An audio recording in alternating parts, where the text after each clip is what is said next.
Iran Israel మధ్య దశాబ్దాలుగా తెరచాటున సాగుతున్న షాడో వార్ ఇప్పుడు బాహాటంగా రణక్షేత్రంలోకి మారింది.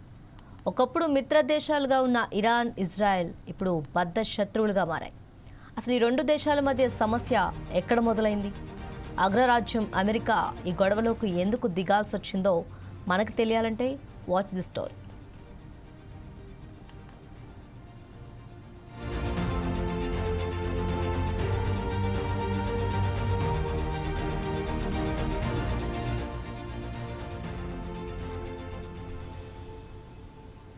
పశ్చిమాసియాలో ఇజ్రాయెల్ అమెరికాకు అత్యంత నమ్మకమైన భాగస్వామి. అయితే అమెరికా జోక్యానికి కేవలం స్నేహం మాత్రమే కారణం కాదు. దీని వెనుక బలమైన భౌగోళిక రాజకీయ కారణాలు ఉన్నాయి. చమురు సంక్షోభం, ప్రాంతీయ ఆధిపత్యం, అణ్వాయుధ నియంత్రణ, ఇలా చాలా కారణాలే ఉన్నాయి. ఇరాన్ అణ్వాయుధాలను తయారు చేస్తోందని ఇజ్రాయెల్ బలంగా నమ్ముతుంది. అంతేకాదు, ఇరాన్ తన క్షిపణులతో ప్రపంచానికి చమురు సరఫరా చేసే కీలక మార్గాలను మూసివేస్తే ప్రపంచ ఆర్థిక వ్యవస్థ కుప్పకూలిపోతుందని దీన్ని అడ్డుకోవటం అమెరికాకు ఎంతో కీలకంగా మారింది.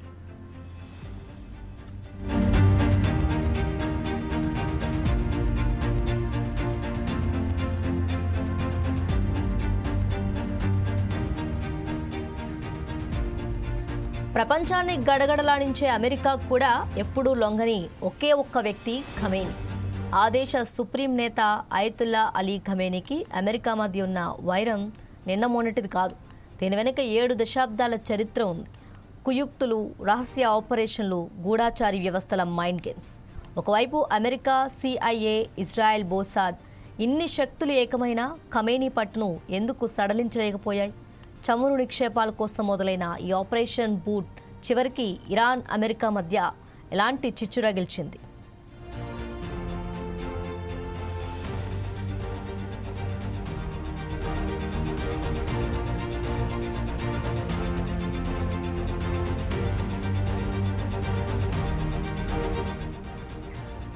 అమెరికాకు దశాబ్దాలుగా కంటి మీద కునుకు లేకుండా చేస్తూ పశ్చిమాసియాలో తనదైన ముద్ర వేసిన ఏకైక వ్యక్తి అయతుల్లా అలీ ఖమేనీ. దీని మూలాలు ఇరాన్లో అపార చమురు నిక్షేపాల్లో దాగున్నాయి. 1950వ దశకంలో ఇరాన్ ప్రధాని మొహమ్మద్ ముసాదెగ్ను బ్రిటన్, అమెరికాలో ఆపరేషన్ బూట్ పేరుతో జరిగిన సైనిక తిరుగుబాటుతో గద్దెదించాయి. అంతకు ముందు వరకు దశాబ్దాలుగా పరిపాలించిన రాజు మహమ్మద్ రేజా షా పహ్లావీని మళ్లీ గద్దెనెక్కించాయి. ఇది సంప్రదాయ ముస్లిం మత పెద్దలకు నచ్చలేదు. షా తన రహస్య పోలీస్ దళంతో తనపై వ్యతిరేక స్వరాలను అణిచివేశారు. దీంతో స్థానికంగా అసంతృప్తి పెరిగింది. దేశంలో చమురు సంపద పెరిగినప్పటికీ అది సామాన్య ప్రజలకు చేరటం లేదని, కేవలం సంపన్నులకే లాభం చేకూరుతుందని ప్రజలు ఆగ్రహం వ్యక్తం చేశారు. ప్రజాస్వామ్యబద్ధంగా ఎన్నికైన ప్రధాని మొసాదెగ్ను అమెరికా తొలగించిన షాను గద్దెదిక్కించడంపై ఇరానియన్లలోని తీవ్ర వ్యతిరేకత ఉండేది.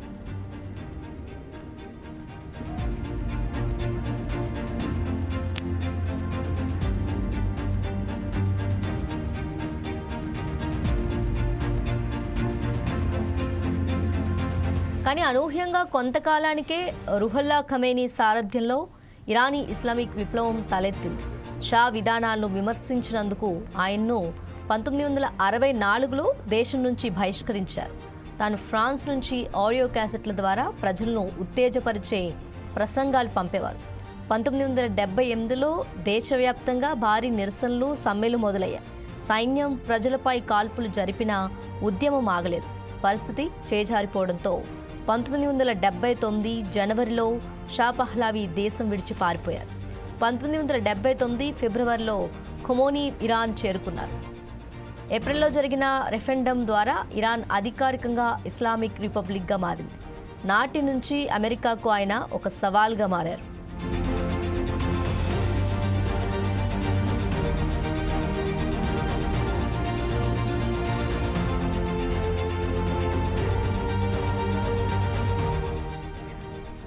అయితే ఇస్లామిక్ విప్లవం వేళ 1979లో టెహ్రాన్లోని అమెరికా రాయబార కార్యాలయంపై విప్లవకారులు దాడులు చేసి పలువురు దౌత్యవేత్తలు, సిబ్బందిని బంధించారు.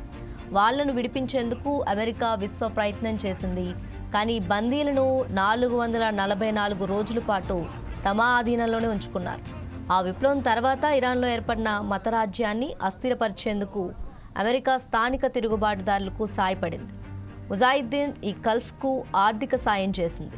సున్నీ ఉగ్రవాద సంస్థ జూన్ దుల్వాకు అండదండలు అందించింది. ఇరాన్ ప్రభుత్వ నేతల కార్యాలయాలపై దాడులకు ఉసుగొల్పింది. మత పాలకులు పరువు పోగొట్టేందుకు పుకార్లను జోరుగా ప్రచారం చేయించింది. అణు పరిశోధనలు కొనసాగకుండా తరచూ ఆటంకం పరిచేది. ఈ విషయంలో అమెరికాకు ఇజ్రాయెల్ నిఘా సంస్థ మొసాదా సైతం తన వంతు సాయం చేసింది.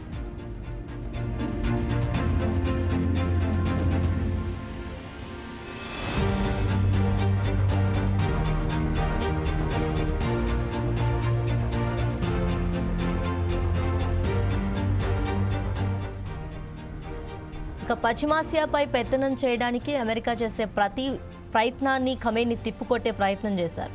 పశ్చిమాసియాను అమెరికాకు వ్యతిరేక శక్తిగా మార్చేందుకు అవిశ్రాంతంగా కృషి చేశారు. అమెరికా కుయుక్తులను తన రాజకీయ చాణక్యంతో తుత్తునియలు చేశారు. ఇరాన్కు తోడుగా పాలస్తీనా భూభాగంలో హమాస్ను, యెమెన్లో హూతీలను, లెబనాన్లో ఉగ్రవాదులను పెంచి పోషిస్తూ తన ఆధిపత్యాన్ని బలపరుచుకున్నారు. దీంతో ఖమేనీ ఆధిపత్యానికి అమెరికా చెక్ పెట్టేందుకు అనేక ప్రయత్నాలు కూడా చేసింది. ఇరాన్లో నిఘాను పెంచి సైబర్ దాడులు చేయించి సున్నీలను రెచ్చగొట్టి తిరుగుబాటుకు లేవదీసి ఇలా పలు రకాలుగా ప్రయత్నించి విఫలమైంది. ఖమేనీ పాలనకు చరమగీతం పాడేందుకు అమెరికా ఎన్నోసార్లు కోవర్ట్ ఆపరేషన్లు కూడా చేసింది. వాటికి సంబంధించిన ఆధారాలు లభించిన ప్రతిసారి అమెరికా తమకేం సంబంధం లేదని బుకాయించింది.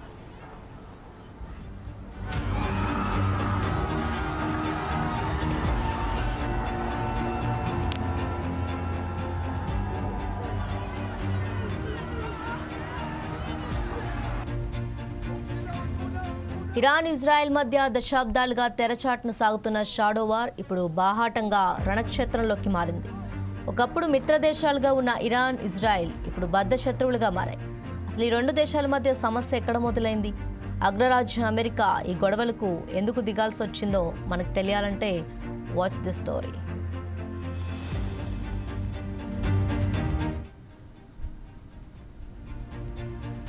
అయితే పశ్చిమాసియాలో ఇజ్రాయెల్ అమెరికాకు అత్యంత నమ్మకమైన భాగస్వామి. అమెరికా జోక్యానికి కేవలం స్నేహం మాత్రమే కారణం కాదు. దీని వెనుక బలమైన భౌగోళిక, రాజకీయ కారణాలు ఉన్నాయి. చమురు సంక్షోభం, ప్రాంతీయ ఆధిపత్యం, అణ్వాయుధ నియంత్రణ, ఇలా చాలా కారణాలే ఉన్నాయి.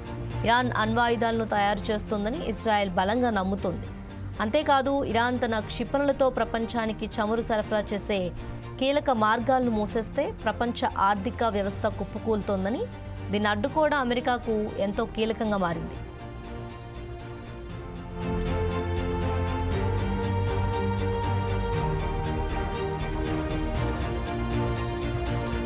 ప్రపంచాన్నే గడగడలాడించే అమెరికా కూడా ఎప్పుడు లొంగని ఒకే ఒక వ్యక్తి ఖమేనీ. ఆ దేశ సుప్రీం నేత అయతుల్లా అలీ ఖమేనీకి అమెరికా మధ్య ఉన్న వైరం నిన్న మొన్నటిది కాదు. దీని వెనుక 7 దశాబ్దాల చరిత్ర ఉంది. కుయుక్తులు, రహస్య ఆపరేషన్లు, గూఢాచారి వ్యవస్థల మైండ్ గేమ్స్. ఒకవైపు అమెరికా, CIA, ఇజ్రాయెల్, మోసాద్ ఇన్ని శక్తులు ఏకమైన ఖమేనీని పట్టును ఎందుకు సడలించలేకపోయాయి? చమురు నిక్షేపాల కోసం మొదలైన ఈ ఆపరేషన్ బూట్ చివరికి ఇరాన్, అమెరికా మధ్య ఎలాంటి చిచ్చు రగిల్చింది?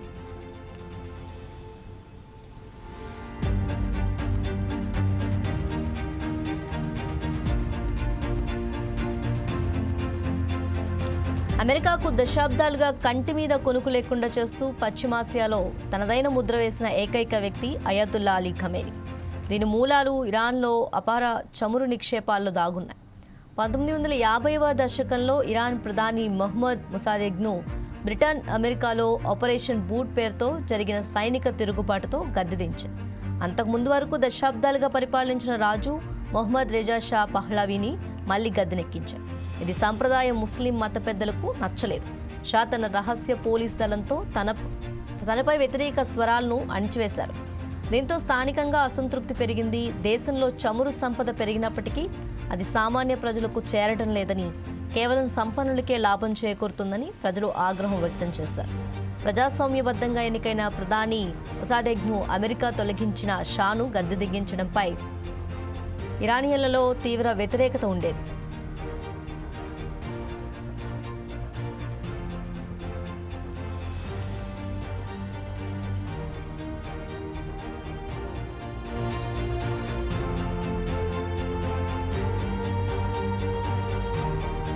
కానీ అనూహ్యంగా కొంతకాలానికే రుహుల్లా ఖమేనీ సారథ్యంలో ఇరానీ ఇస్లామిక్ విప్లవం తలెత్తింది. షా విధానాలను విమర్శించినందుకు ఆయన్ను 1964లో దేశం నుంచి బహిష్కరించారు. తాను ఫ్రాన్స్ నుంచి ఆడియో క్యాసెట్ల ద్వారా ప్రజలను ఉత్తేజపరిచే ప్రసంగాలు పంపేవారు. 1978లో దేశవ్యాప్తంగా భారీ నిరసనలు, సమ్మెలు మొదలయ్యాయి. సైన్యం ప్రజలపై కాల్పులు జరిపినా ఉద్యమం ఆగలేదు. పరిస్థితి చేజారిపోవడంతో 1979 జనవరిలో షా పహ్లావి దేశం విడిచి పారిపోయారు. 1979 ఫిబ్రవరిలో ఖుమైనీ ఇరాన్ చేరుకున్నారు. ఏప్రిల్లో జరిగిన రెఫరెండం ద్వారా ఇరాన్ అధికారికంగా ఇస్లామిక్ రిపబ్లిక్గా మారింది. నాటి నుంచి అమెరికాకు ఆయన ఒక సవాల్గా మారారు.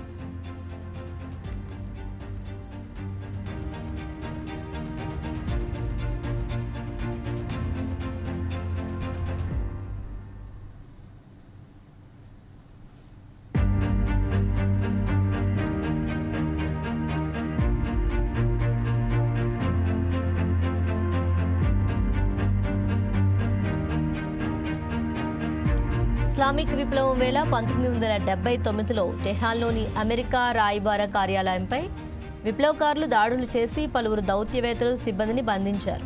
వాళ్లను విడిపించేందుకు అమెరికా విశ్వ ప్రయత్నం చేసింది. కానీ బందీలను 444 రోజుల పాటు తమ ఆధీనంలోనే ఉంచుకున్నారు. ఆ విప్లవం తర్వాత ఇరాన్లో ఏర్పడిన మతరాజ్యాన్ని అస్థిరపరిచేందుకు అమెరికా స్థానిక తిరుగుబాటుదారులకు సాయపడింది. ముజాహిద్దీన్ ఈ కల్ఫ్కు ఆర్థిక సాయం చేసింది. సున్నీ ఉగ్రవాద సంస్థ జూన్ దుల్వాకు అండదండలు అందించింది. ఇరాన్ ప్రభుత్వ నేతల కార్యాలయాలపై దాడులకు ఉసుగొల్పింది. మత పాలకులు పరువు పోగొట్టేందుకు పుకార్లను జోరుగా ప్రచారం చేయించింది. అణు పరిశోధనలు కొనసాగకుండా తరచూ ఆటంకపరిచేది. ఈ విషయంలో అమెరికాకు ఇజ్రాయెల్ నిఘా సంస్థ మొసాదా సైతం తన వంతు సాయం చేసింది.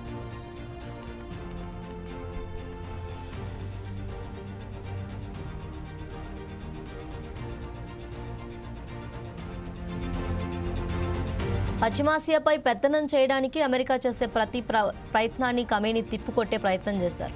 పశ్చిమాసియాను అమెరికాకు వ్యతిరేక శక్తిగా మార్చేందుకు అవిశ్రాంతంగా కృషి చేశారు.